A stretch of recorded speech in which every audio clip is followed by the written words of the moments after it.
Hello and welcome to my YouTube channel root base.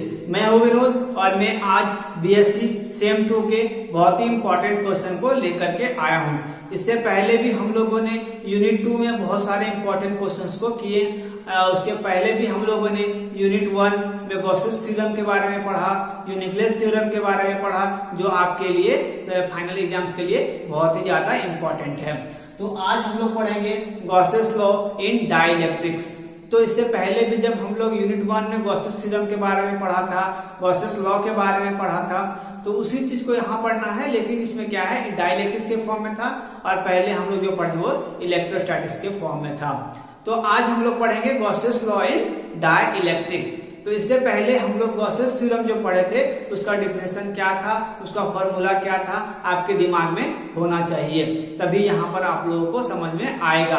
तो Gauss's theorem क्या होता है कि total flux over a close surface is equal to 1 by epsilon not.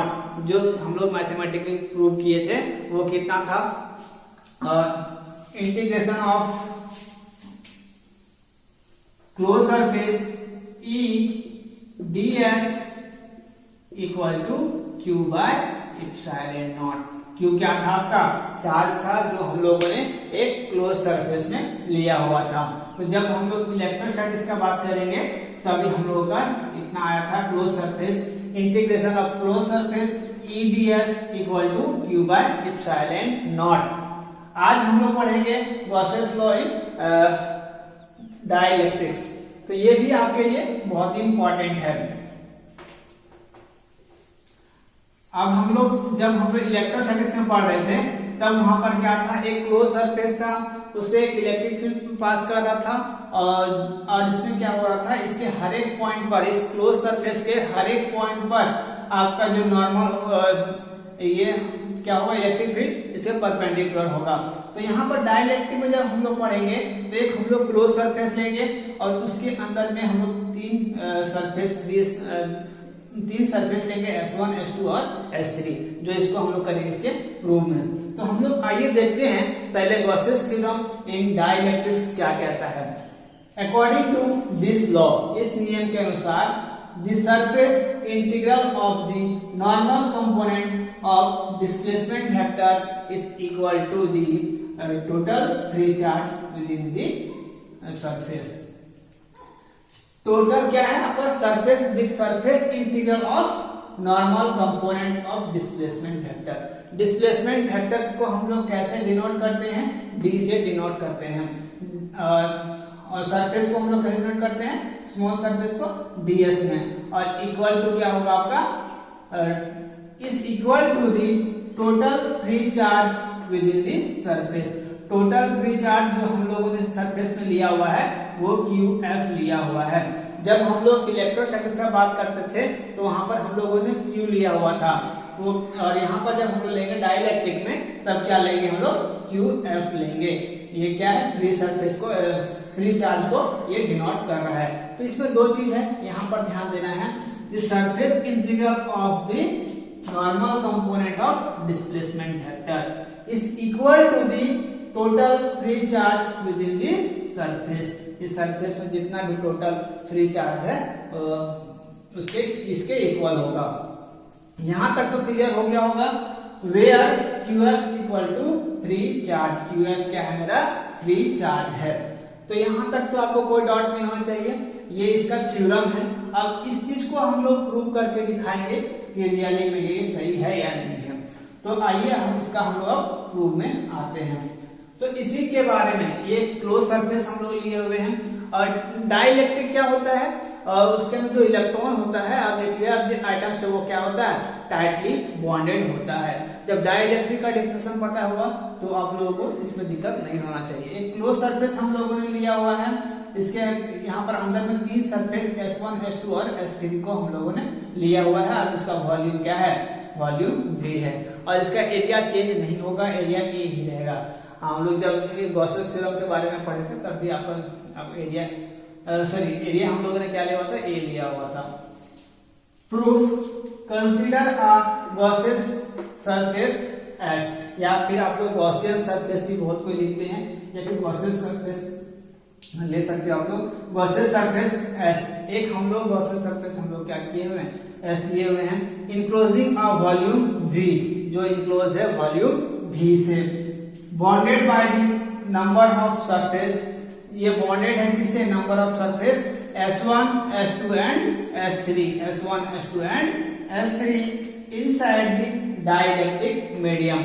ये dielectric medium में क्या हो रहा है, डाइलेक्ट्रिक क्या होता है, मैंने बताया था अभी कि डाइलेक्ट्रिक में क्या होता है, इलेक्ट्रॉन जो होता है न्यूक्लियर ऑफ द एटम से टाइटली बॉन्डेड होता है और इसमें कोई भी फ्री इलेक्ट्रॉन्स नहीं होंगे। डाइलेक्ट्रिक का यही मतलब होता है। तो यहां तक तो आप लोगों को समझ में आया होगा, आई होप आगे भी आप लोगों को समझ में आएगा। सिर्फ बने रहिए अंत तक और कोशिश करना है कि समझने का और रटने का कोशिश नहीं करना है। तो चलिए अब हम इसके आगे का भी प्रूफ करते हैं। यहाँ पर स्पेस कम है, इसके कारण पूरा डेरिवेशन नहीं आया है। तो चलिए अब मैं यहाँ इसके आगे आता हूँ। तो यहाँ तक आप लोगों को नोट कर लेना है, नोट डाउन कर लीजिए। आप लोग कॉपी पेन साथ में लेकर के बैठो और इस चीज को नोट करते चलो। इसके बाद हम लोग करेंगे अगला सेशन। गॉसेस लॉ इन डाइलेक्ट्रिक्स हम लोग कर रहे थे, इसका डिफिनेशन हम लोगों ने देखा, इसके प्रूफ में अब हम लोग आए हुए हैं। तो इसका प्रूफ में हम लोगों ने थ्योरी टर्म लिख लिया था। अब हम लोग कुछ सपोज करेंगे, कुछ मान के चलेंगे कि let QF equal to charge distribution on the surface S1, S2 and S3 respectively known as free charge. देखिए QF जो क्या है, हम लोग सरफेस में जो चार्ज डिस्ट्रीब्यूशन कर रहे हैं यहाँ पर S1, S2 और S3 में, उसको हम लोग सपोज कर लिए QF है। QF इक्वल टू क्या है, charge distribution on the surface, जो चार्ज जो है आपका डिस्ट्रीब्यूट कर रहा है इस सरफेस पर, जो इसके क्लोज सरफेस के अंदर में है S1, S2 and S3 respectively known as free charge. इसको हम लोग बोलेंगे तो ये क्या है, फ्री चार्ज है। उसके आगे QP यहाँ पर एंड करके आप लोग लिखोगे QP equal to polarisation charge enclosed by S। ये पोलराइजेशन चार्ज है जो आपका इनक्लोज है इस इनक्लोज सरफेस में।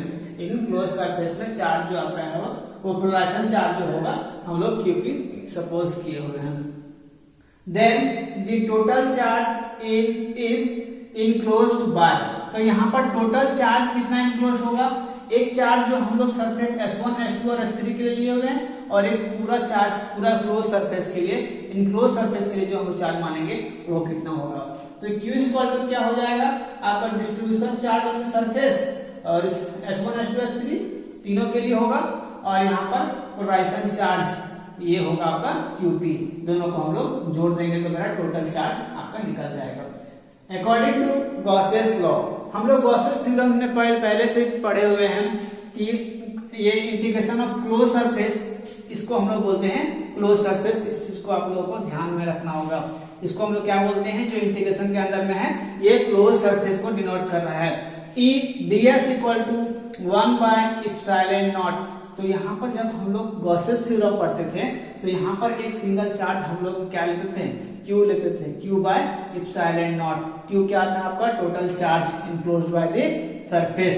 तो यहाँ पर टोटल चार्ज जो है इनक्लोज हो रहा सरफेस में वो कितना है आपका, Q equal to QF plus QP। इसलिए हम लोग यहाँ पर लिए हैं QF plus QP। Question number 1। यहाँ तक कोई डाउट है तो कमेंट करो। कहीं भी दिक्कत हो ये टॉपिक में या फिर इससे रिलेटेड कोई और टॉपिक में दिक्कत हो तो मुझे कमेंट जरूर करें। आपका डाउट क्लियर करने के लिए ही मैं यहाँ पर हूँ। और फिर अगर और भी ज्यादा दिक्कत हो तो फिर व्हाट्सएप ग्रुप में आप लोग को लिंक दिया हुआ है डिस्क्रिप्शन में, वहां पर जाकर के अपना डाउट क्लियर कर सकते हो। अब इसके आगे now the polarisation charge is used to surface and volume charge density distribution inside S। यहाँ पर जो आपका पोलराइजेशन चार्ज है, सॉरी यहाँ पर पोलराइजेशन चार्ज QP ये आपका डिस्ट्रीब्यूट हो रहा है किसमें किसमें, सरफेस चार्ज और आपका वॉल्यूम में। सरफेस में और इसका वॉल्यूम में डिस्ट्रीब्यूशन हो रहा है इसका। और charge density distribution inside surface S, आपका सरफेस S में सरफेस और वॉल्यूम में आपका डिस्ट्रीब्यूट हो रहा है आपका पोलराइजेशन चार्ज। तो क्या हो जाएगा, इस QP का हम लोग वैल्यू निकालेंगे। तो QP इक्वल टू क्या होता है, सरफेस चार्ज आपका क्या हो जाएगा, QP equal to integration of किसका, सरफेस का रो P और into ds, rho P into ds surface charge, हम लोग रो को डिनोट करते हैं सरफेस चार्ज डेंसिटी, प्लस यहाँ पर del integration of v del v dv, एक इक्वेशन नंबर ये क्या हो गया आपका 2 हो गया। ये आपका सरफेस के लिए, ये आपका वॉल्यूम के लिए, दो चीज याद रखना है सरफेस और वॉल्यूम के लिए। तो अब इसी इक्वेशन का हम लोग यहाँ से क्या करेंगे, इसका सोल्व करने का कोशिश करेंगे। इस इक्वेशन को आप लोगों को याद रखना है और इसके आगे इसका हम लोग यूज करने वाले हैं। तो चलिए अब आते हैं अगले सेशन में। अब आते हैं हम इसके आगे। तो यहाँ पर जो आपको सरफेस दिख रहा होगा S1, S2 और S3, ये क्लोज सरफेस में क्या है, इनक्लोज है। तो इसी चीज को यहाँ पर लिखा गया है, the surface integral enclose the surface S, surface integral जो S1, S2, S3 है वह इनक्लोज है इस क्लोज सरफेस में। Since S is not a boundary of dielectric, तब क्या होगा, S जो होगा वह बाउंड्री नहीं होगा इस डाइलेक्ट्रिक का। यहां तक तो क्लियर हो गया होगा। जब ये डाइलेक्ट्रिक का बाउंड्री नहीं होगा तब क्या होगा आपका, नहीं, तब रो पी का वैल्यू क्या होगा, therefore integration of rho P ds equal to क्या होगा, जब ये डाइलेक्ट्रिक का बाउंड्री नहीं होगा तब आपका क्या होगा, S1, S2 और S3, तीन अलग अलग यहाँ पर सरफेस है। इस इनक्लोज सरफेस में S1, S2 और S3 है। तो यहाँ पर रो पी का वैल्यू हम लोग क्या जानते हैं रिलेशन से, जब ईपीडी का रिलेशन हम लोग फाइंड कर रहे थे तब हम लोगों ने पढ़ा था रो पी इक्वल टू पी, इतना आप लोगों को याद रखना होगा यहाँ पर। तो रो पी इक्वल टू पी हम लोग लिखेंगे और आपका यहाँ पर ds, यहाँ पर वेक्टर का साइन छुटा हुआ है, तो ds हो गया आपका, ये इक्वेशन नंबर 3। यहाँ तक कोई डाउट है तो आप लोग कमेंट करो, लाइक करो, मेरे चैनल को शेयर भी करो ताकि और भी स्टूडेंट आसान भाषा में फिजिक्स पढ़ सके। इसके आगे हम आते हैं एस वी नाउ, तब यहाँ से हम integration of v del v का वैल्यू हम लोग क्या लिख सकते हैं, integration of del v equal to minus divergence of p। हम लोग इतना जानते हैं कि divergence of v equal to minus divergence of p होता है। तो यहाँ तक कोई दिक्कत नहीं।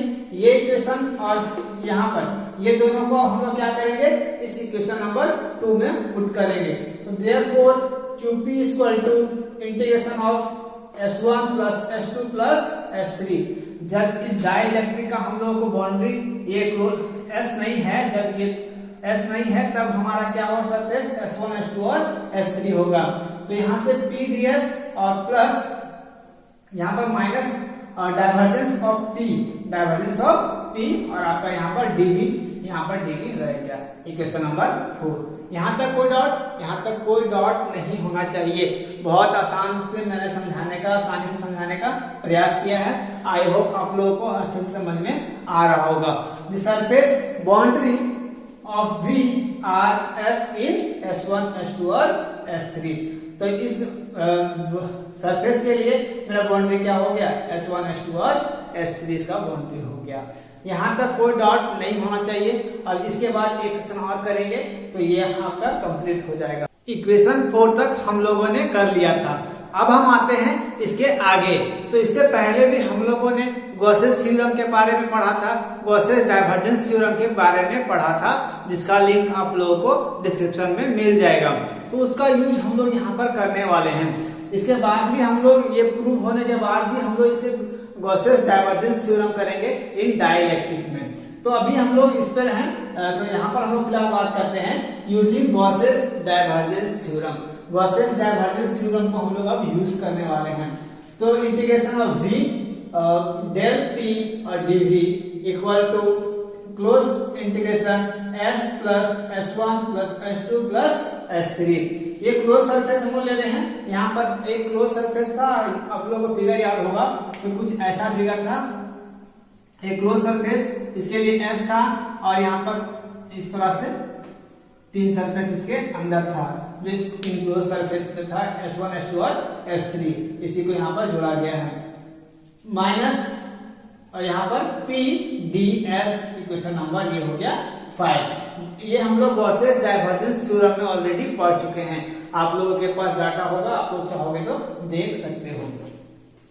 अब आते हैं हम इसके आगे, ये इक्वेशन नंबर कितना हो गया 5 हो गया। यहां तक कोई डाउट नहीं होना चाहिए। इक्वेशन नंबर 4 हम लोग पढ़े हैं, जो ये भी डाटा आपके पास होगा। तो इक्वेशन 4 और 5 को जब हम लोग कंपेयर करेंगे तब मेरा जो आंसर आएगा वो QP इक्वल टू क्या आएगा, minus integration of close surface P ds आएगा। तो वहां पर आपका इक्वेशन नंबर 4 में ध्यान दोगे डेल P dV होगा। तो जब हम लोग इसको कंपेयर करेंगे इक्वेशन नंबर 5 और 4 को, तब मेरा इतना बच जाएगा QP equal to minus integration closed surface P ds, इतना आपका बचेगा। तो यहां से QP का वैल्यू निकल गया। जब QP का वैल्यू मेरा निकल गया तब हम लोग इक्वेशन 1 में ये वैल्यू को पुट कर सकते हैं। फ्रॉम इक्वेशन 1 वी हैव, तो यहाँ पर इक्वेशन 1 में हम लोग पुट करेंगे। तो यहाँ पर E ds equal to 1 by epsilon naught QF plus QP, ये था आपका इक्वेशन नंबर 1। इक्वेशन नंबर 1 था। तो हम लोग क्या करेंगे, यहाँ पर QP की जगह पर इसका वैल्यू पुट करेंगे। तो ये इक्वेशन तो आपका देखिए एप्सिलॉन नॉट को हम लोग यहाँ पर ले आए, E ds बाकी सेम है, आपका कोई चेंज नहीं है। यहाँ से QF आपका बाहर रहेगा। अब यहाँ पर देखिए ये इक्वेशन को हम लोग यहाँ पर इसके जगह पर पुट किए हैं QP के वैल्यू को। जब QP के वैल्यू को अगर हम पुट करेंगे, फिर अगला इक्वेशन मेरा क्या होगा, यहाँ से देखिए integration epsilon naught E plus P ds, यहाँ से ds और ds कॉमन आ रहा है, तो इसको हम लोग कॉमन ले लेंगे। अब क्या टर्म बचा, epsilon naught E plus P बचेगा। Epsilon naught E plus P ds equal to QF आपके सामने है। बट हम लोग जानते हैं जब हम लोग ईपीडी का रिलेशन फाइंड किए थे, वहां epsilon naught E plus P, मतलब कि इसके जगह पर हम लोग D पुट कर सकते हैं। इसको बोलते हैं हम लोग इलेक्ट्रिक डिस्प्लेसमेंट। तो यहाँ पर D पुट कर सकते हैं हम लोग। जब D पुट कर देंगे तब मेरा क्या इक्वेशन आएगा, इंटीग्रेशन ऑफ क्लोज सरफेस, ये क्लोज सरफेस को डिनोट कर रहा है, सारे जगह पर आप लोग क्लोज सरफेस लिख दोगे। क्लोज सरफेस को डिनोट कर रहा है, तो यहाँ पर क्या बच जाएगा आपका, जब हम यहाँ इसके जगह पर D पुट करेंगे, D और यहाँ पर ds इक्वल टू QF। इतना ही था मेरा Gauss's theorem in dielectric. This is known as integral form of Gauss's law for dielectric.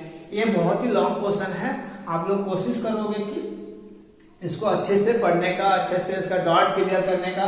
मैं बार बार बोल रहा हूँ, कोई डॉट है आप लोग मुझे कमेंट करो या फिर मेरे व्हाट्सएप ग्रुप पर ऐड हो जाओ और वहां पर डॉट अपना क्लियर कर सकते हो। गॉसेस थ्योरम के साथ हमेशा ही क्वेश्चन ऐड करके पूछा गया है, क्योंकि एक कंप्लीट ये लॉन्ग आंसर बनता है। तो यहाँ पर गॉसेस थ्योरम के साथ इसके डिफरेंशियल फॉर्म को ऐड करके पूछा गया है कि differential form of Gauss's theorem in dielectrics. तो differential form of Gauss's theorem क्या होता है डाइलेक्ट्रिक्स में, वी हैव। इससे पहले हम लोग पढ़े थे गॉसेस थ्योरम के बारे में, जो कंप्लीट हम लोगों ने आंसर लाया। तो वो फाइनल आंसर क्या था आपका, integration of close surface ds equal to QF, जहां पर QF क्या था आपका, फ्री चार्ज था। यूजिंग गॉसेस डाइवर्जेंस थ्योरम, हम लोग गॉसेस डाइवर्जेंस थ्योरम का यूज करेंगे कहां पर, इसके डिफरेंशियल फॉर्म में। तब क्या होगा आपका, integration of close surface ds equal to integration of V, और यहाँ पर देखिए डेल D और dV, ये ब्रैकेट के अंडर में है, और dV। तो ये यहाँ पर देखिए, अब हम लोग जानते हैं कि QF का वैल्यू, अभी हम लोग जब पढ़ रहे थे QF का वैल्यू हम लोगों ने क्या पुट किया हुआ था, also QF equal to del integration of dV, del dV। इसमें डेल क्या है आपका, फ्री चार्ज डेंसिटी है। डेल क्या है, फ्री चार्ज डेंसिटी। अब इंटीग्रेशन ऑफ V, अब देखिए यहाँ पर ये इक्वेशन और ये इक्वेशन को आप लोगों को ध्यान में रख करके सॉल्व करना है। तो यहाँ पर देखिए डेल dV, यहाँ पर D की जगह पर क्या है, ds की जगह पर डेल D और यहाँ पर dV। अब देखिए यहाँ पर QF का वैल्यू, यहाँ पर डेल और आपका dV। यहाँ पर QF का जो वैल्यू था, इस QF इक्वेशन मान लीजिए, यहाँ पर इक्वेशन 1 मान लीजिए, इसको समझने में आसानी होगा। इक्वेशन 1 या फिर जब हम लोग थ्योरम पढ़ रहे थे, आपका यह 5 या 6 तक आया होगा, तो उसके आगे भी आपको अगर इसके साथ ऐड करके पूछा गया, तब इसके बाद आपको इक्वेशन 5, 6 कुछ भी दे सकते हो, या फिर अगर इसको नहीं पूछा जाता है तो कोई जरूरी भी नहीं इक्वेशन देना, आप लोग चाहोगे तो ऐसा समझने के लिए दे सकते हो। इक्वेशन नंबर 1, फिर इक्वेशन नंबर इसको 2 कर दो। यूजिंग इक्वेशन नंबर 1 एंड 2, जब 1 और 2 को यूज करेंगे तब मेरा इक्वेशन नंबर इस तरह से इक्वेशन आएगा, इस तरह से आएगा। Integration of v D del dv equal to del integration of v dv। अब यहाँ पर इसके आगे आते हैं, देखिए यहाँ से dv और dv दोनों क्या आ रहा है, कॉमन आ रहा है, तो dv को हम लोग बाहर ले लेंगे, तो यहाँ से क्या बच जाएगा आपका डेल d और आपका यहाँ से डेल बचेगा। इंटीग्रेशन ऑफ डेल d और माइनस डेल, और यहाँ पर दोनों में से dv कॉमन था, dv को कॉमन हम लोग ले लिए, बाहर ले लिए, इक्वल टू क्या बचा आपका 0। तो कभी भी वॉल्यूम यहाँ पर dv जो होगा वो 0 होगा, तो ये टर्म आपका देखिए कभी ये टर्म 0 हो सकता है, ये टर्म 0 हो सकता है, फिर हो सकता है। फिर जब इंटीग्रेशन ऑफ dv लेंगे तो ये टर्म को हम लोग 0 मानेंगे, dv 0 मानेंगे, तो यहाँ पर इस ये टर्म बच जाएगा आपका डेल d और माइनस डेल बचेगा, तो ये term therefore del d minus del equal to 0। तो ये इक्वल टू के वाली साइड ले जाएंगे तब क्या होगा आपका डेल d और इक्वल टू डेल, ये हो गया आपका Gauss's theorem, divergence differential form of Gauss's divergence theorem. This is known as Gauss's law in differential form. ठीक है, सॉरी मैंने क्या बताया था अभी कि ये क्या हो गया आपका differential form of Gauss's law या गॉसेस थ्योरम। अगर लॉन्ग क्वेश्चन पूछा जाएगा तो यहाँ तक आप लोगों को पूछा जाएगा, बहुत ही इंपॉर्टेंट क्वेश्चन है, तो कोशिश करना है इसको अच्छे से समझने का। अच्छे से कहीं भी डाउट हो तो मुझे कमेंट करें, या फिर मेरे व्हाट्सएप ग्रुप में भी आप लोग डाउट क्लियर कर सकते हो। तो जल्दी से मेरे व्हाट्सएप ग्रुप में जुड़िए, और मुझे कोई भी डाउट हो तो मुझे कमेंट करें, या फिर डायरेक्ट कॉल भी कर सकते हो, मैंने वहां पर कॉन्टेक्ट नंबर दिया हुआ है। मिलते हैं अगले वीडियो में, तब तक के लिए थैंक यू, टेक केयर, जय हिंद।